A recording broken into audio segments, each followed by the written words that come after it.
नमस्कार दोस्तों, मैं रोहन मिश्रा एक बार फिर से आपका बहुत बहुत स्वागत करता हूं अपने YouTube channel SSS institute of education में। उम्मीद करते हैं आप सभी स्वस्थ होंगे, आपकी तैयारी प्रिपरेशन भी अच्छी चल रही होगी। तो चलिए आज हम इसी सीरीज को फिर से कंटिन्यू करते हैं, आगे चलते हैं। ठीक है, तो चलिए क्वेश्चन नंबर फर्स्ट क्या बात करता है देख लेते हैं। यदि लार एमाइलेज की कमी है तो मुख्य गुहा में निम्नलिखित में से कौन सी घटना प्रभावित होगी? यानी कि प्रोटीन का अमीनो एसिड में टूटना बंद हो जाएगा, या स्टार्च का शर्करा में टूटना बंद हो सकता है, या वसा का फैटी एसिड और ग्लिसरॉल में टूटना बंद हो सकता है, या विटामिनों का एब्जॉर्प्शन बंद हो सकता है। If salivary amylase is lacking in the saliva, which of the following events in the mouth cavity will be affected? First option, protein breaking down into amino acid. B कह रहा है कि starch breaking down into sugars. C कह रहा है fats breaking down into fatty acid and glycerol. D कह रहा है कि अब्जॉर्प्शन ऑफ विटामिन। कौन सा ऑप्शन सही होगा बताएंगे, है ना। अगर चलिए हम इसके राइट आंसर की अगर हम बात करें, क्या कह रहा है, if salivary amylase is lacking the in the saliva, अगर हमारे सलाइवा में, है ना, सलाइवा में हमारे क्या नहीं पाया जाएगा, सैलिवरी एमाइलेज, जिसको हम किस नाम से भी जानते हैं, इसको हम जानते हैं टाइलिन के भी नाम से जानते हैं। ठीक है, टाइलिन के भी नाम जानते हैं। इसका जो मेजर वर्क होता है, वो, है ना, आप कह सकते हैं कि शुगर्स को स्टार्च को शुगर में कन्वर्ट करता है। ठीक है, स्टार्च को जो इसका मेजर वर्क होता है वो स्टार्च को शुगर में कन्वर्ट करना होता है। जो कि कह रहा है पहला protein breaking down into the amino acid, ये तो नहीं होता, ये ट्रिप्सिन वगैरह का काम होता है। स्टार्च ये जो आपका होता है पैंक्रियाटिक जूस का वर्क होता है। फैट वाला ये आपका ये भी नहीं है, एब्जॉर्प्शन ऑफ विटामिन ये भी नहीं है। आपका option number B is the right answer. ठीक है भैया, आपका option number B is the right answer. चलिए नेक्स्ट क्वेश्चन क्या बात करते हैं उसको भी देख लेते भाई, है ना। सेकंड क्वेश्चन क्या है, आमाशय की आंतरिक परत हाइड्रोक्लोरिक एसिड से निम्नलिखित में से किसी एक द्वारा सुरक्षित रहती है? सही विकल्प चुनें। यानी कि हमारे इंटेस्टाइन में, यानी हमारे स्टमच में हाइड्रोक्लोरिक एसिड का सिक्रेशन होता है। ठीक है, जो कि बीटा सेल्स करती हैं। ठीक है, वो हाइड्रोक्लोरिक एसिड से बचाने का वर्क कौन इसमें करता है? पेप्सिन करता है, या फिर म्यूकस करता है, या सैलिवरी एमाइलेज करता है, या पित्त बाइल करता है? कौन करता है इसमें से? आपको राइट आंसर बताना है। ठीक है, तो बताएंगे इसका राइट आंसर। देखिए अगर हम बात करें, पेप्सिन ये प्रोटीन का डाइजेशन करता है ना, ये प्रोटीन डाइजेशन। म्यूकस ये protect the harmful effect of hydrochloric acid. ये तो आंसर मिल गया। सैलिवरी एमाइलेज अभी हमने देखा। बाइल का वर्क क्या है ना, ये आप कर सकते इमल्सिफाइड फैट, है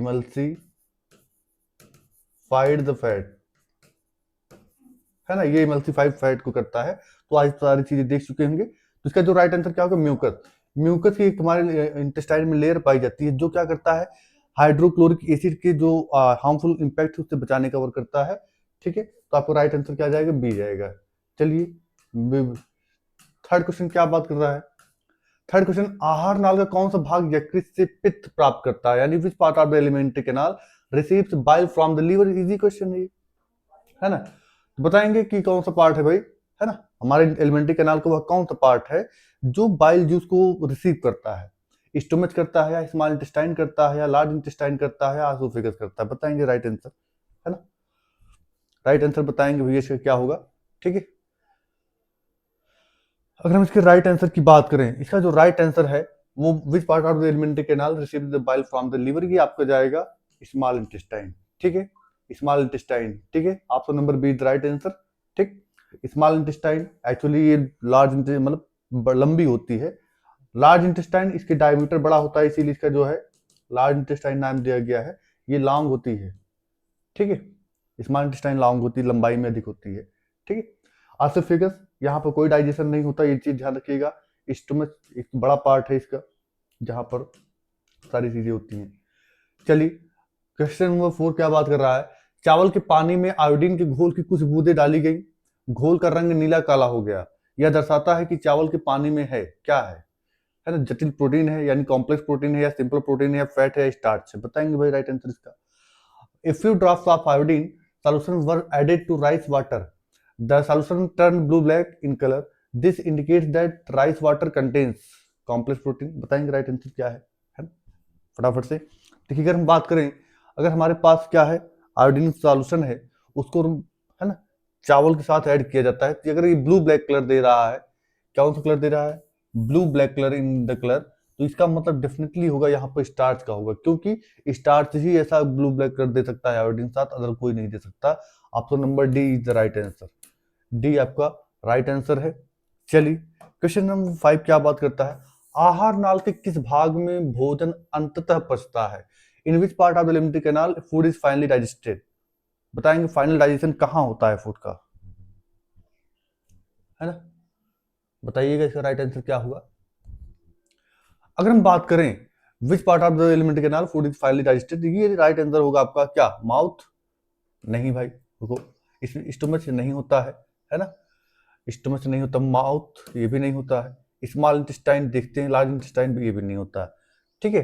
अगर हम बात करें इन सभी की, है ना, तो स्मॉल इंटेस्टाइन में इसका फाइनलाइजेशन होता है, ठीक है। स्मॉल इंटेस्टाइन कहाँ, इलियम वाले पार्ट में, ठीक है, इलियम, ठीक है, इलियम वाले पार्ट में होता है, 3 पार्ट होते हैं ना, जितनम, इलियम एंड सारी चीजें। लार्ज इंटेस्टाइन तो बिल्कुल नहीं होता है, स्टोमच में भी बिल्कुल नहीं होता है। चलिए फाइनली डाइजेशन की बात कर रहा है, फाइनली में स्मॉल इंटेस्टाइन, और स्मॉल इंटेस्टाइन में कहाँ, इलियम में, याद रखेंगे इसको। चलिए नेक्स्ट क्वेश्चन क्या बात कर रहा है, निम्नलिखित में से पैंक्रियाटिक जूस का कार्य चुने। बताएंगे भाई पैंक्रियाटिक जूस का क्या वर्क है। चलिए हम यहाँ इसको मेंशन करते हैं, ट्रिप्सिन। ट्रिप्सिन जो है प्रोटीन को डाइजेस्ट करता है, प्रोटीन को डाइजेस्ट करता है। उसके बाद हम बात करें, ये लाइपेज फैट को एमल्सिफाइड करता है, ठीक है। और एक कौन सा बच्चा भाई, लाइपेज हो गया, ट्रिप्सिन है। नेक्स्ट पैंक्रियाटिक जूस की बात कर रहा है ना, पैंक्रियाटिक जूस, पैंक्रियाटिक जूस, तो इसकी हम बात करें, ये आपका कार्बोहाइड्रेट कवर करता है, कार्बोहाइड्रेट को डाइजेस्ट करता है, ठीक है। तो आप कह सकते हैं choose the function of the pancreatic juice from the following, trypsin digest protein and lipase carbohydrate. ये तो गलत हो गया पहला स्टेटमेंट, यहां तक तो सही था बट यहां से गलत हो गया ये स्टेटमेंट, ठीक है। ट्रिप्सिन डाइजेस्टेड एमल्सिफाइड फैट, ये देखिए यहां पर गलत हो चुका है, यहां पर गलत हो गया। लाइपेज प्रोटीन ये भी गलत है, ये देखिए दूसरा स्टेटमेंट भी यहां पर गलत जा रहा है। Trypsin and lipase digested fat, ये दोनों की बात कर रहा है, ये दोनों गलत है। ये ट्रिप्सिन और लाइपेज दोनों जो है फैट को डाइजेस्ट करते हैं, ये भी गलत है। ट्रिप्सिन डाइजेस्ट प्रोटीन, ये देखिए ये स्टेटमेंट तो सही है, यहाँ तक वाला सही है, ये सही है। लाइपेज एमल्सिफाइड फैट, ये भी सही है, यानी आपको number D is the right answer, है ना। Choose the function of the pancreatic juice from the following, है ना, तो ये ही आपका राइट आंसर होगा, आंसर नंबर डी, ठीक। डी आपका राइट आंसर है। आज सारी चीजें क्लियर होंगी, आगे चलते हैं। चलिए भाई नेक्स्ट आगे बात करते हैं। 7 नंबर क्वेश्चन क्या पढ़ेंगे, क्या, जब चूने के पानी से भरी परख नली में मुंह से हवा फूंकी जाती है तो चूने का पानी किसकी प्रक्रिया के कारण दुधिया हो जाता है? बताएंगे राइट आंसर है इसका।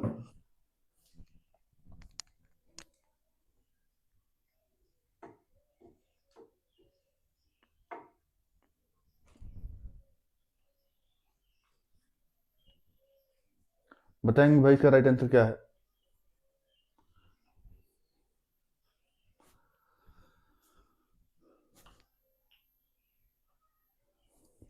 चलिए अगर हम बात करें, when air is blown from mouth into a test tube containing lime water, the lime water turn milky due to the presence of, ये कार्बन डाइऑक्साइड होती है, ठीक है भाई। जाहिर सी बात है अगर ग्रे हो जा रही है, किसी दुधिया कलर की हो जा रही है, तो जाहिर सी बात हमारे फूंक मारने से कौन सी गैस निकलती है? कार्बन डाइऑक्साइड गैस ही निकलती है, तो जाहिर सी बात है यहाँ पर कार्बन डाइऑक्साइड गैस होगी, इसमें कोई संदेह ही नहीं है। Option number B is the right answer.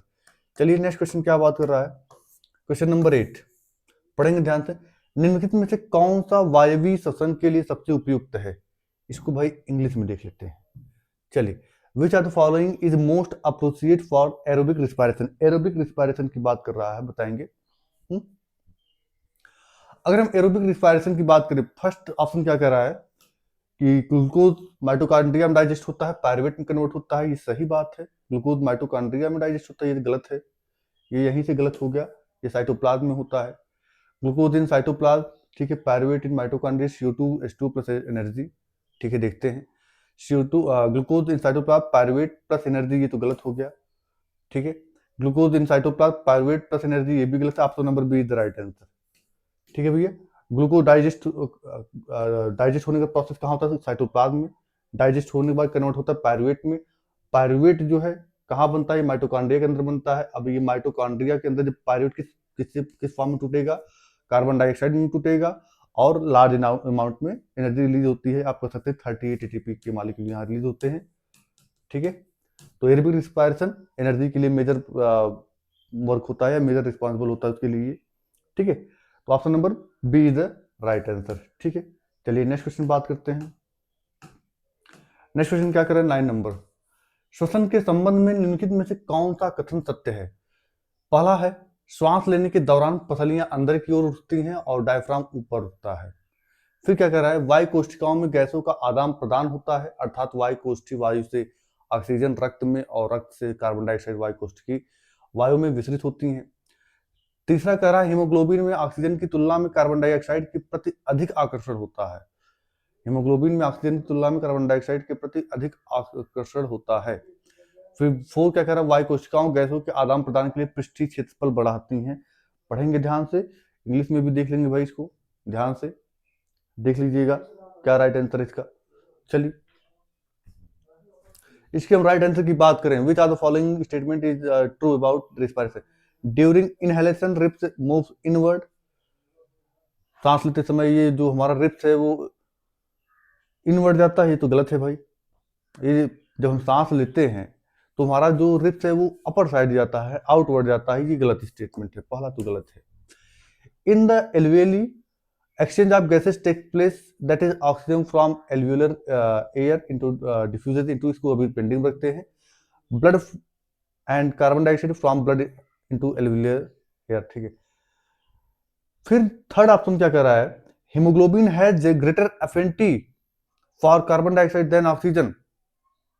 Haemoglobin के पास जो है ग्रेटर एफिनिटी है कार्बन डाइऑक्साइड देन ऑक्सीजन के कंपेयर में CO2 के पास।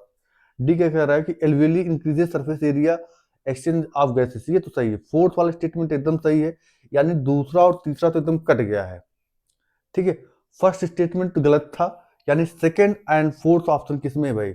सेकंड डी वाले ऑप्शन में, सेकंड एंड, यानी कि दूसरा। In the alveoli exchange of gases takes place, that is oxygen from alveolar air diffuses into blood and carbon dioxide from blood into alveolar air, ये सही statement है दूसरा वाला। फिर फोर्थ वाला alveoli increases surface area, ये भी right statement है आपका। डी वाला आंसर सही है।